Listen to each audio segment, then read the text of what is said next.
Firefighting in Canada this week is brought to you by VFIS of Canada, a division of CVIS Incorporated, Canada's largest insurer of firefighters.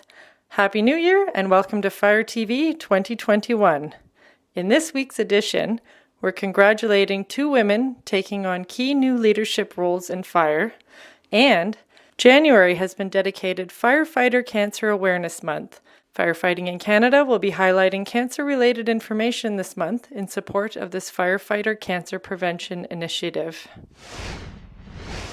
In a ceiling-smashing move, the City of Vancouver hired Karen Fry as its new chief. Fry has spent over 20 years in the fire service as a firefighter, deputy chief, fire chief in Nanaimo, and now the new chief for Vancouver Fire Rescue Services. She is also the first vice president for the Fire Chiefs Association of British Columbia and recently received a Fire Services Exemplary Service Medal.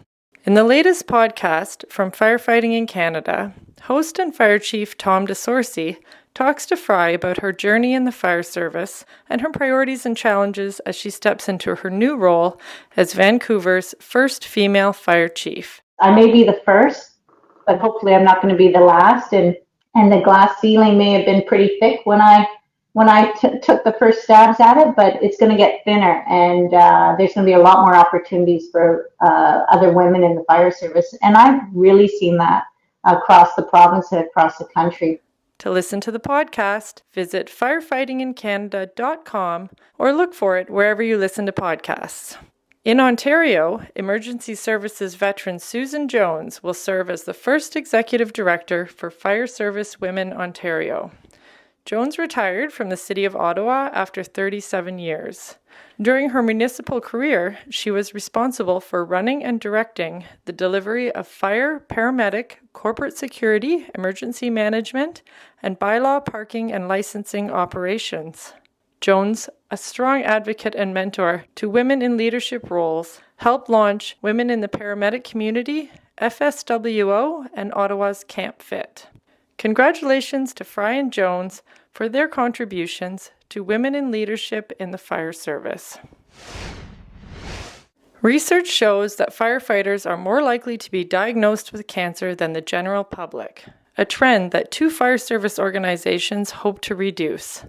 The International Association of Firefighters and the Firefighter Cancer Support Network are partnering to deliver targeted education about best practices and resources to reduce the impact of cancer on firefighters through the creation of Firefighter Cancer Awareness Month.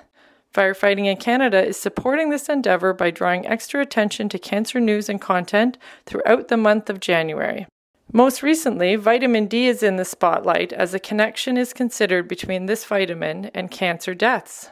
The vitamin D and omega-3 trial, nicknamed VITAL, which wrapped in 2018, found that vitamin D did not reduce overall incidence of cancer. But a secondary analysis honed in on the connection between taking vitamin D supplements and risk of metastatic or fatal cancer.